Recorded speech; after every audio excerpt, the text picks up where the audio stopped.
بسم اللہ الرحمن الرحیم۔ مسئلہ ذل و بروز کی حقیقت، قسط 7 آخری، رحمت اللہ بندیشہ،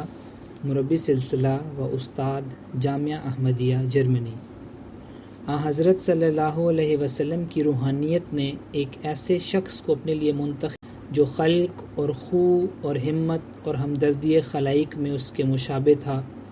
اور مجازی طور پر اپنا نام احمد اور محمد اس کو عطا کیا تا یہ سمجھا جائے کہ گویا اس کا ظہور بعینہ ہی حضرت صلی اللہ علیہ وسلم کا ظہور تھا، گزشتہ سے حضرت صلی اللہ علیہ وسلم کا ظہور تھا، گزشتہ سے پیوستہ۔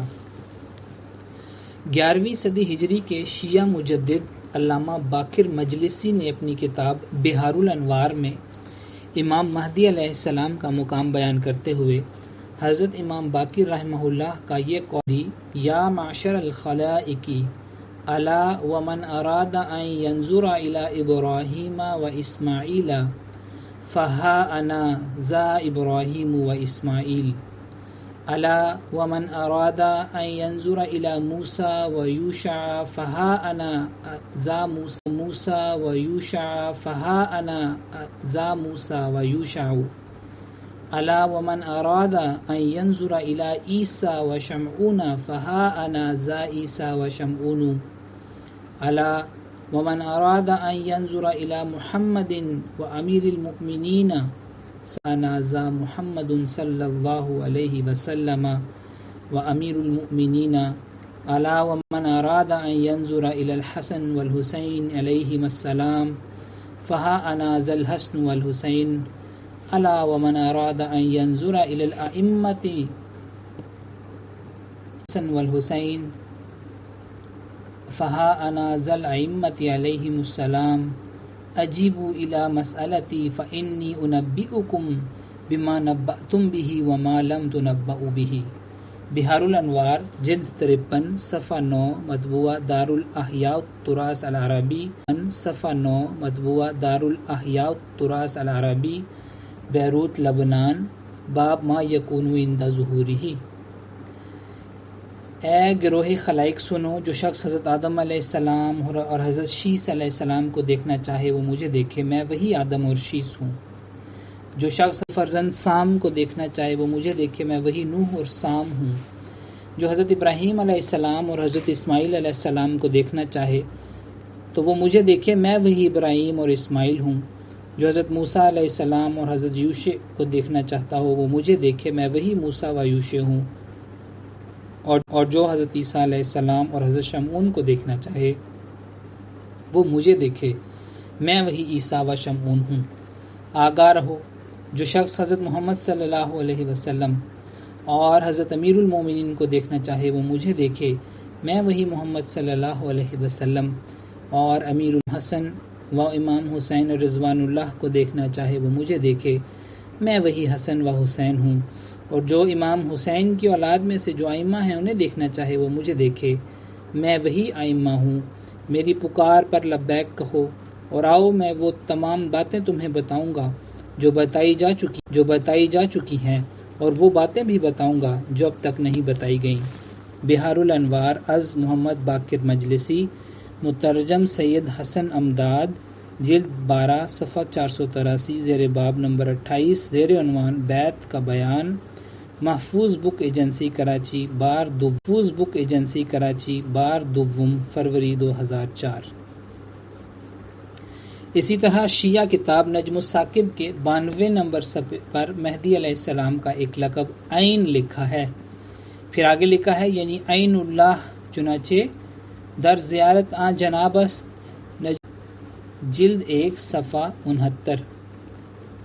پس عارفین باللہ اور خدا رسیدہ اولیاء کرام کے نزدیک مسیل، بروز، نسخہ اور ذل وغیرہ الفاظ خالص اسلامی اور شرعی اصطلاحیں ہیں۔ ہماری اردو زبان میں طاقتور کو رستم، سخی کو حاتم، بہادر کو شیر، بزدل کو گیدڑ، چالاک کو لومڑی، بے وقوف کو گدھا، بد زبان کو کتا، شریر کو شیطان، نیک کو فرشتہ، نقال کو بندر، بے حیا کو سور، خوبصورت کو یوسف، مظلوم کو حسین، ظالم کو یزید، کے رنگ میں دیے جاتے ہیں، اسی کو بروز، ذل اور مسیل کہا جاتا ہے۔ یہ تمام امور ہماری زبان میں شامل و متعارف ہیں اور ہر آدمی ان کو جانتا اور پہچانتا ہے۔ مشت نمونہ اذخر وار کے طور پر علامہ ڈاکٹر اقبال کے چند اشعار پیش ہیں۔ کچھ اس میں جوش عاشق حسن قدیم ہے، چھوٹا سا طور تو یہ ذرا سا کلیم ہے۔ کلیات اقبال صفحہ 65 بانگ درا۔ یہاں طور اور کلیم دونوں بروز کے مفہوم میں استعمال ہوئے۔ ہر دل میں خیال کی ہستی سے چور ہے، کچھ اور آج کل کے کلیموں کا طور ہے۔ کچھ اور آج کل کے کلیموں ہے۔ کلیات اقبال صفحہ 83 بانگ درا صفحہ 79۔ اس میں کلیم کی جمع اور طور دونوں بروز کے مفہوم میں ہیں۔ یہ دور اپنے براہیم کی تلاش میں ہے، صنم کدا ہے جہاں لا الہ میں ہے، صنم کدا ہے جہاں لا الہ الا اللہ۔ کلیات اقبال صفحہ 527 بانگ درا صفحہ 27۔ اس ابراہیم سے مراد بروز ابراہیم ہے۔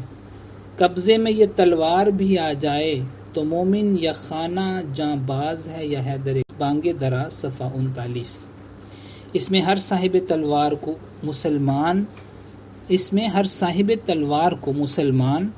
کو جو میدان جنگ میں جوہر دکھانے کے قابل ہو، حضرت خالد رضی اللہ عنہ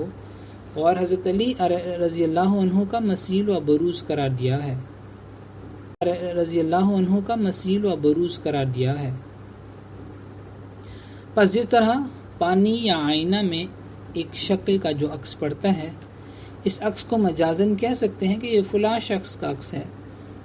یہ فلاں شخص کا عکس پڑتا ہے۔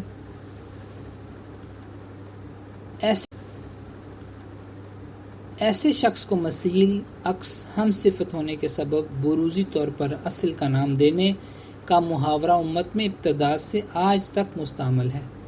اور یہی محاورہ حضرت مجدد الفسانی رحمۃ اللہ علیہ، حضرت شاہ ولی اللہ محدث دہلوی رحمہ اللہ، حضرت شاہ ولی اللہ کے والد حضرت شیخ محمد اکرم صابری رحمہ اللہ، حضرت سید عبد الکریم جیلانی رحمہ اللہ، حضرت سید عبد القادر جیلانی، حضرت خواجہ غلام فرید صاحب چاچڑا شریف والے وغیرہم نے استعمال کیا۔ بس کیا یہ تمام لوگ علوم اسلامیہ سے واقف نہ تھے؟ غرض ذل و بروز مثیل و ہم صفت تھے۔ غرض ذل و بروز مثیل و ہم صفت وغیرہ یہ عین اسلامی تصور اور قرآن و حدیث اور بزرگان امت محمدیہ کے عین مطابق ہیں، اور اسی محاورے کو حضرت بانی سلسلہ احمدیہ نے اپنے بارے میں استعمال فرمایا ہے۔ سورہ شعراء میں ہر نبی کے حالات ترجمہ اور یقیناً تیرا رب ہی ہے جو کامل غلبے والا اور بار بار رحم کرنے والا ہے۔ الشعراء 176۔ گویا تخلیق کے آغاز سے قبل ہی کاف کی ضمیر کا مخاطب جو مقصود کائنات کا تھا، تمام تخلیق کے سرخیل کے طور پر خالق حقیقی کے ہاں ثابت و متحقق تھا، اور اس کے مقام و مرتبہ کی معرفت ہر نبی کے زمانے میں رب کے ساتھ کیاف کی عظیم نسبت کے اظہار سے والارض نے جس طرح ہر خلق کی فطرت و جبلت میں اپنی معرفت کا بیج بو دیا کہ ہر عقل سلیم اور فہم مستقیم اس مدبر بالارادہ ہستی کو تسلیم کرنے پر مجبور ہے، اسی طرح اس نے اپنے مظہر اتم حضرت محمد مصطفیٰ صلی اللہ علیہ وسلم جو صفات الہیہ الاول اور الآخر کے بھی مظہر اتم ہیں کہ مقام کی شناخت کا خمیر ہر قلب اہل بصیرت میں رکھ دیا، تا مقام الوہیت کے ساتھ مقام محمدیت کا اظہار لازم ٹھہرے۔ کلمہ طیبہ کے کلمات مبارکہ اسی حقیقت کے غماز ہیں۔ مقام محمدیت کی حقیقت کے غماز ہیں۔ مقام محمدیت کی حقیقی معرفت تو اہل اللہ اور عارفین باللہ کو عطا ہوئی، جو بعد از خدا بعشق محمد مخمرم کی کامل تعبیر ہوتے ہیں۔ پہلے عارفین باللہ کی ہم نوائی میں حضرت بانی سلسلہ احمدیہ اس مقام کی وجہ سے پاک محمدی صلی اللہ علیہ وسلم اپنے شدت قرب اور نہایت درجے کی صفائی کی وجہ سے وتر کی حد سے آگے بڑھا اور دریائے الوہیت کے نزدیک تر ہوا تو اس ناپیدا کنار دریا میں جا پڑا اور الوہیت کے بحر اعظم میں ذرہ بشریت گم ہو گیا، اور یہ بڑھنا نہ مستحدث اور جدید طور پر بلکہ وہ ازل سے بڑھا ہوا تھا، اور ذلی اور مستعار طور پر اس بات کے لائق تھا کہ آسمانی صحیفے اور الہامی تحریریں اس کو مظہر عتم الوہیت قرار دیں اور آئینہ حق نما اس کو ٹھہراویں۔ سرمہ چشم آریہ 72 تا 275۔ پس تحریک احمدیت اس مسئلہ بروز پر یقین رکھتی ہے جو قرآن کریم اور احادیث نبویہ سے مستنبط ہے، جو اولیاء کرام اور صلحاء عظام کے ہاں متداول ہے۔ اگر کوئی اس کے ماخذ کو غیر اسلامی قرار دیتا ہے تو یہ اس کی کج فہمی اور کوتاہ علمی پر دلالت ہے۔ حضرت مسیح موعود علیہ السلام فرماتے ہیں، خدا تعالیٰ کے فضل اور رحمت نے اس زمانے میں ان دونوں لقبوں کا مجھے وارث بنا دیا ہے، اور یہ دونوں لقب میرے وجود میں اکٹھے کر دیے، سو میں ان معنوں کی روح سے عیسیٰ مسیح بھی ہوں اور محمد مہدی بھی، اور یہ وہ طریق ظہور ہے جس کو اسلامی اصطلاح میں بروز کہتے ہیں۔ سو مجھے دو بروز عطا ہوئے ہیں، بروز عیسیٰ و بروز محمد صلی اللہ علیہ وسلم۔ گورنمنٹ انگریزی اور جہاد، روحانی خزائن جلد 17 صفحہ 28۔ اور چونکہ حضرت صلی اللہ علیہ وسلم کا حسب آیت و آخرین منہم دوبارہ تشریف لانا بجز صورت بروز غیر ممکن تھا، اس لیے حضرت صلی اللہ علیہ وسلم کی روحانیت نے ایک ایسے شخص کو اپنے لیے منتخب کیا جو خلق اور خو اور ہمت اور ہمدردی خلائق میں اس کے مشابہ تھا، اور مجازی طور پر اپنا نام احمد اور محمد اس کو عطا کیا تا یہ سمجھا جائے کہ گویا اس کا ظہور بعینہ ہی حضرت صلی اللہ علیہ وسلم کا ظہور تھا۔ تحفہ گولڑویہ، روحانی خزائن جلد 17 صفحہ 263۔ مسئلہ وجود کی حقیقت، دلائل سے عاجز ایسے موقعوں پر بالعموم خلط مبحث کے طور پر وحدت الوجود کا ذکر بھی پیش کر دیا کرتے ہیں۔ اس بارے میں حضرت بانی سلسلہ احمدیہ کے درج ذیل 2 اقتباسات ہی پیش کرنا کافی ہوں گے۔ آپ علیہ السلام فرماتے ہیں، وجودی مذہب حق سے دور چلا گیا ہے اور اس نے صفات الہیہ کے سمجھنے میں ٹھوکر کھائی ہے۔ وجودی اور شہودی میں اول ذکر تو وہی ہے جو خلق الاشیاء ہوا عین کہتے اور مانتے ہیں، اور ثانی ذکر وہ ہیں جو فنائے نظری کے قائل ہیں اور کہتے ہیں کہ محبت میں انسان اس قدر استغراق کر سکتا ہے کہ وہ فنا فی اللہ ہو سکتا ہے۔ بائی ہما تصرفات الہیہ کا قائل ان کو بھی ہونا پڑتا ہے، خواہ وجودی ہوں یا شہودی ہوں۔ ان کے بعض بزرگ اور اہل کمال یا بایزید بستامی رحمہ اللہ سے لے کر شبلی، ذوالنون، محی الدین ابن عربی تک کے کلمات علی العموم ایسے ہیں کہ بعض ظاہر طور پر اور بعض مخفی طور پر اسی طرف گئے ہیں۔ میں یہ بات کھول کر کہنی چاہتا ہوں کہ ہمارا یہ حق نہیں کہ ہم ان کو استہزاء کی نظر سے دیکھیں، نہیں، وہ اہل عقل تھے۔ بات یوں ہے کہ معرفت کا راز تھا، اس کا رشتہ ہاتھ سے نکل گیا، یہی بات تھی اور کچھ نہیں۔ خدا تعالیٰ کے اعلیٰ تصرفات پر انسان ایسا معلوم ہوتا ہے جیسے کہ خالق الذات۔ انہوں نے انسان کو ایسا دیکھا اور ان کے منہ سے ایسی باتیں نکلیں اور ذہن ادھر منتقل ہو گیا۔ پس یہ امر دل یاد رکھو کہ باوصفی کے انسان صفائی باطن سے ایسے درجے پر پہنچتا ہے جیسا کہ ہمارے نبی کریم صلی اللہ علیہ وسلم اس مرتبہ اعلیٰ پر پہنچے کہ جہاں اسے اقتداری طاقت ملتی ہے، لیکن خالق اور مخلوق میں ایک فرق ہے اور نمایاں فرق ہے، اس کو کبھی دل سے دور نہ کرنا چاہیے۔ ملفوظات جلد اول صفحہ 73-74 ایڈیشن 1988 عیسوی۔ حضور علیہ السلام فرماتے ہیں کہ جن لوگوں میں تقوی اور ادب ہے، جنہوں نے لا تقف ما لیس لک بہ علم بڑا ہے، وہ سمجھ سکتے ہیں کہ وجودی نے جو قدم مارا ہے وہ حد ادب سے بڑھ کر ہے۔ غرض میں سچ کہتا ہوں کہ یہ فتنہ بھی من جملہ ان فتنوں کے جو اس وقت پھیلے ہوئے ہیں ایک سخت فتنہ ہے۔ جس نے فسق و فجور کا دریا چلا دیا ہے اور اباحت اور دہریت کے دروازوں کو کھول دیا ہے۔ غرض یہ بڑا ہی خطرناک زہر ہے۔ اگر کوئی یہ کہے کہ حضرت بایزید بستامی یا خواجہ جنید بغدادی یا سید عبدالقادر جیلانی رحمہ اللہ علیہ مجمعین کے کلمات میں ایسے الفاظ پائے جاتے ہیں جن سے جاہل یا تو ان کو کفر کی طرف منسوب کرتے تھے یا ان کے اقوال کو فرقہ ضالہ وحدت الوجود کے لیے حجت پکڑتا ہے، جیسے سبحانی ما اعظم شانی اور اللہ فی حبتی، اللہ کے اقوال سے حجت پکڑتے ہیں۔ اول تو یہ صحیح طور پر معلوم نہیں کہ ان کے منہ سے ایسے الفاظ نکلے بھی یا نہیں، لیکن اگر ہم مان بھی لیں کہ واقعی انہوں نے ایسے الفاظ بیان فرمائے ہیں تو ایسے کلمات کا چشمہ عشق اور محبت ہے مثلاً ایک عاشق جوش محبت اور محویت عشق میں کہہ سکتا ہے من تھا شدم تھا من شدی، من تن شدم تھا جان شدی، تا کس نگوید بعد ازی، من دیگرم تھا دیگارے کی طرح ہو جاوے۔ اور وہ بظاہر ہوتا بھی آگ ہی ہے، اس سے جلا بھی سکتے ہیں، لیکن حقیقت میں وہ لوہا ہی ہوتا ہے۔ ملفوظات جلد اول 545 تا 547 ایڈیشن 1988 باقی یاد رہے کہ یہ تو بطور پیشگوئی قبل از وقوع بیان کیا گیا تھا کہ جب حضرت امام مہدی علیہ السلام ان ظاہر پرست علماء کے سامنے اسلام اور قرآن کی حقیقی تعلیم پیش کریں گے تو وہ اپنے غلط تصورات کو اسلامی اور شرعی قرار دینے کی وجہ سے اس حقیقی تعلیم کو غیر اسلامی اور غیر شرعی قرار دیں گے اور اس کی شدید مخالفت کریں گے۔ مشت نمونہ از خروار چند حوالہ جات پیش ہیں۔ مثلا معروف اہل حدیث عالم اور مجدد نواب صدیق حسن خان صاحب فرماتے ہیں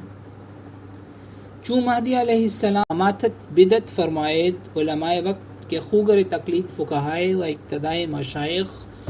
و با خود باشند گویند ای مرد خانہ بر انداز دین و ملت ماست و بمخالفت برخیزند و حسب عادت خود حکم بتکفیر و تذلیل کنند۔ یعنی جب امام مہدی علیہ السلام سنت کو زندہ کرنے کے لیے اور بدعت کو مٹانے کے لیے جدوجہد کریں گے تو علماء وقت جو فقہا اور مشائخ اور آبا کی مذہب کو برباد کرنے والا ہے اور مخالف میں اٹھ کھڑے ہوں گے اور اپنی عادت کے مطابق اسے گمراہ اور کافر ٹھہرائیں گے۔ اس سے بھی بڑھ کر نواب نور الحسن خان صاحب ابن نواب صدیق حسن خان صاحب فرماتے ہیں یہی حال امام مہدی کا ہوگا کہ اگر وہ آگے سارے مقلد بھائی ان کے دشمن جانی بن جاویں گے اور ان کے قتل کی فکر میں ہوں گے، کہیں گے یہ شخص تو ہمارے دین کو بگاڑتا ہے۔ اقتراب الساعہ 224۔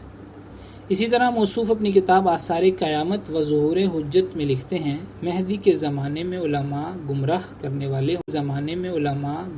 کرنے والے ہوں گے اور زمین پر سب سے زیادہ علماء شریر ہوں گے کیونکہ وہ فلسفہ اور